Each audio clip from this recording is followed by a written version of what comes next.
Good morning, everyone. Welcome back to SP Streamer Live. I'm your host, Michael Simione. You can follow me on Twitter at SP Streamer. I triple checked to make sure I was not muted, and I am not, thank God. I missed yesterday's stream, still felt a little under the weather, had a pretty rough Sunday. So sorry about missing all of you yesterday, but we're back. So you'll see us the rest of the week in the morning, 7:30 a.m. Eastern, our typical time. And as well as Saturday at 10 a.m. We're going to probably bring on a guest or something. I don't know. I haven't really thought about it yet. All right. Let's talk about real quick Jackson Kowar, who pitched yesterday, made his debut. A lot of people were excited about him yesterday. I know a lot of people are streaming him based on the Discord chat and my membership. A lot of people were all over him. Made sense. He was really good in AAA, kind of a touted prospect. So, people get excited for that stuff.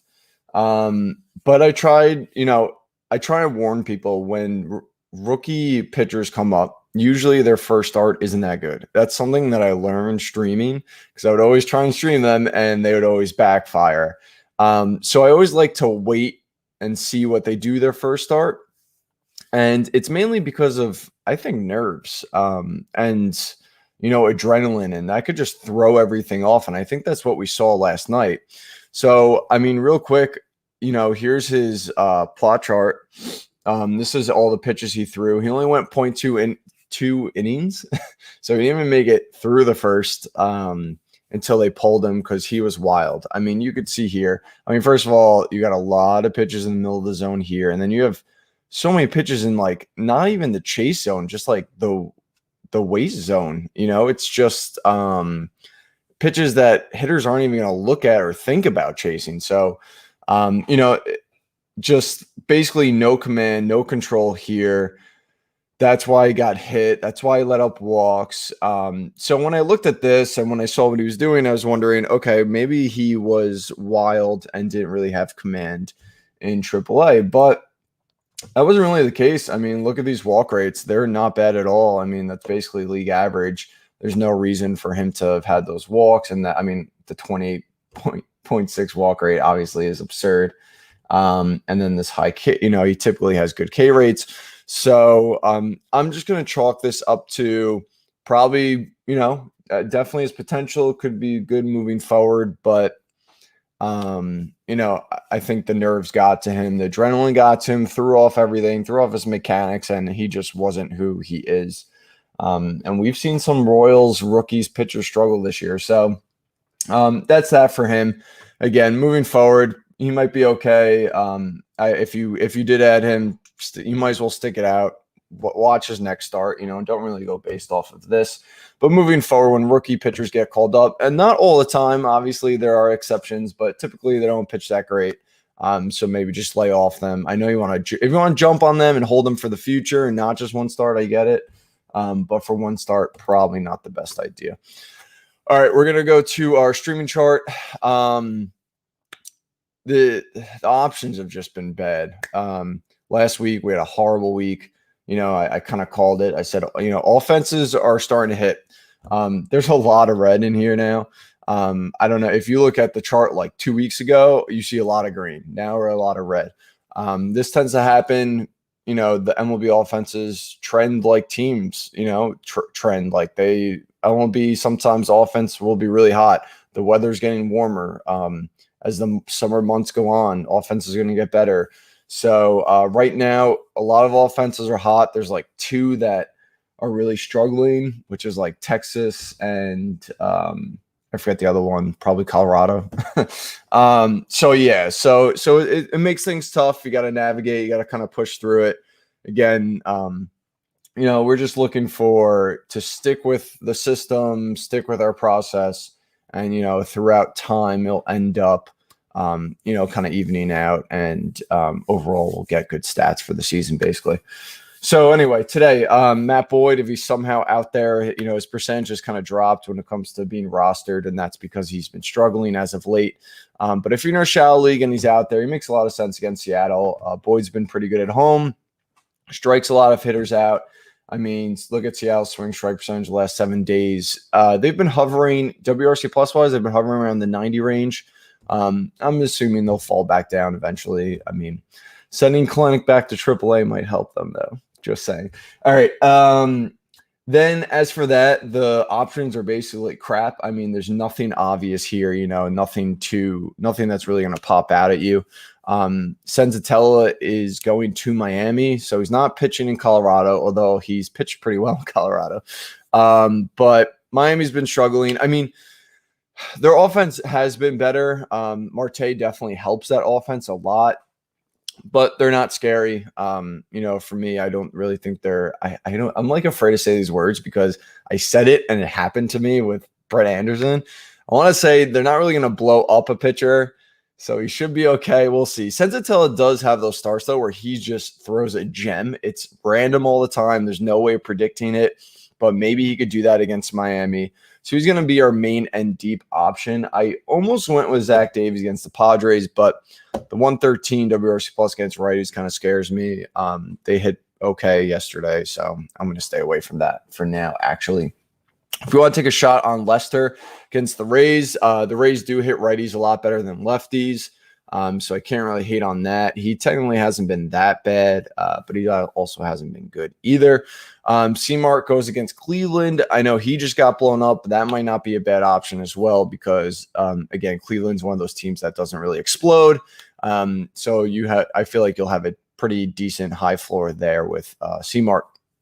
And then Marco Gonzalez, some might think about him going against Detroit, but they're pretty good against lefties.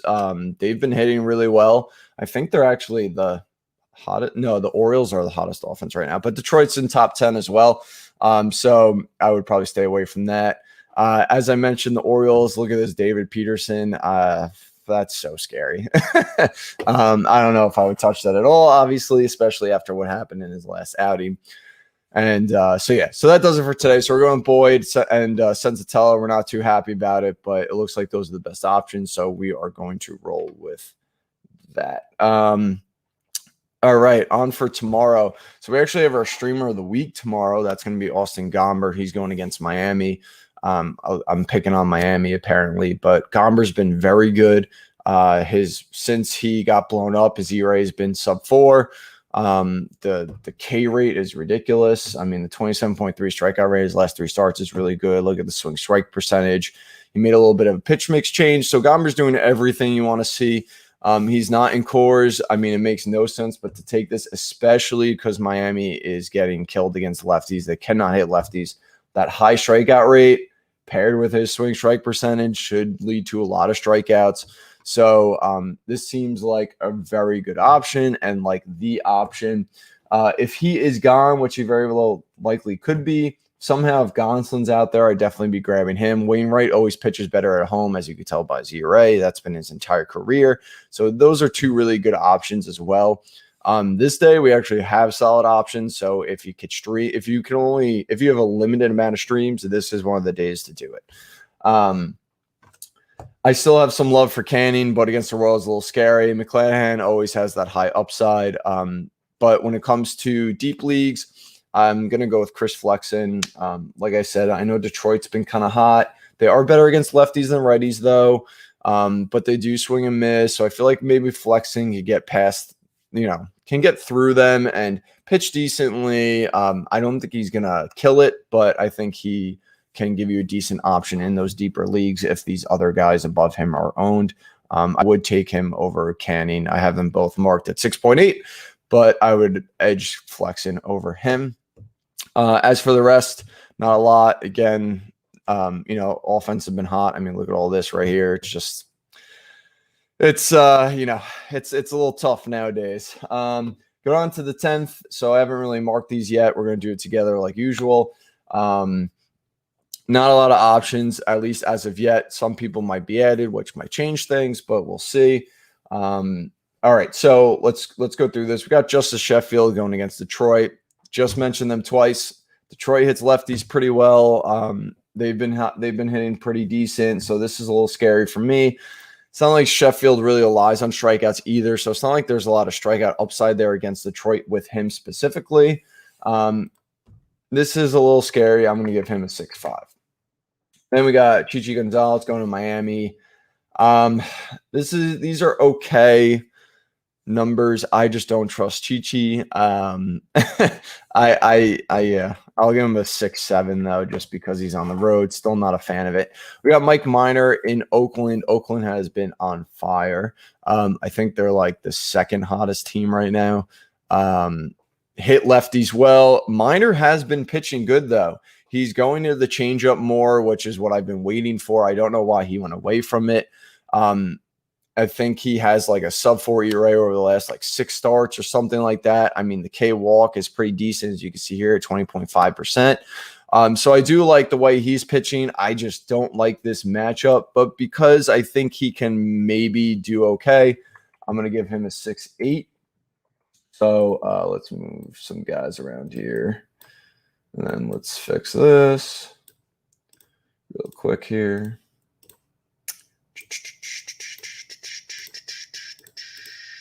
Okay. I gotta fix that too. All right, whatever.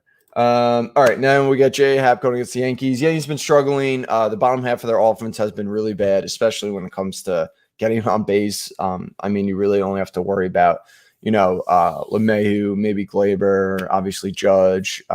Stan's been in and out of the lineup. So this looks to be the best matchup of the day. They cannot hit lefties. They've been struggling against them big time.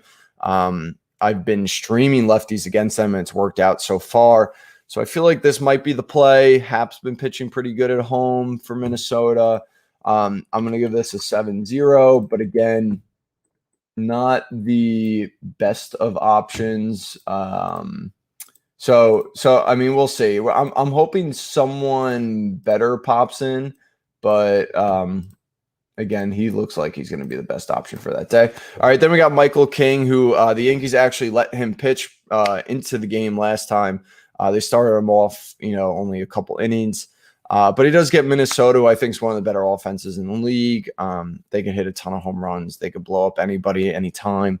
So, I haven't seen a lot from Michael King that really gives me confidence in him as of yet. So we're going to go with a 6.3. So again, it looks like our pick is going to be J.A. Happ.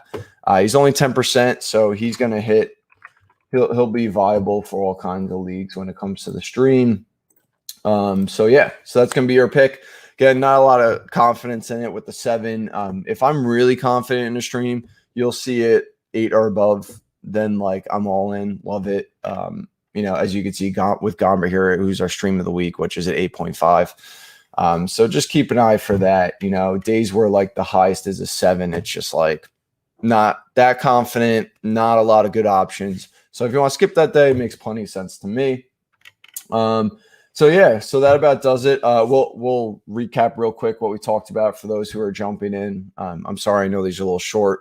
I'll try and make them a little longer moving forward. But Jackson Kowar had his debut. We looked at his chart here. Looked like he really struggled with command. We really think it was just nerves, because if you look at his AAA numbers, the walk rate isn't that bad. And, again, adrenaline, anything to throw off your mechanics and just make you wild and, not the pitcher that you are. So let's wait and see what he does his second start before we really make any judgments, which I feel like is pretty obvious, but you'd be surprised. Some people might just automatically be like, nah, don't want him anymore. Don't even want to think about him. And then today we're streaming Boyd Senzatella. Not too happy about the Senzatella one, but a lot of rough matchups for today. Tomorrow we got Gomber, who is our stream of the week, as well as Flexen for our deep pick. And then we have J.A. Happ for all 3 options, as long as nobody else better pops in. And, we'll update later today or tomorrow once we see it. All right, so that does it, guys. Thanks for popping in real quick. Again, we'll be back tomorrow, 7:30. I'll try and bring something in to talk about a little longer, have a little bit of a longer show tomorrow. If you do enjoy, please, again, subscribe to our Twitch and YouTube. It means a ton. The more subscribers, the better for us. Follow our podcast, SP Streamer Podcast. Check out our website, spstreamer.com. Follow me and our website, obviously, on Twitter at SP Streamer. I hope you all have a great day. And any questions, comments, anything, feel free to reach out to me on Twitter anytime. And yeah, so again, we'll see you guys tomorrow morning. Thanks.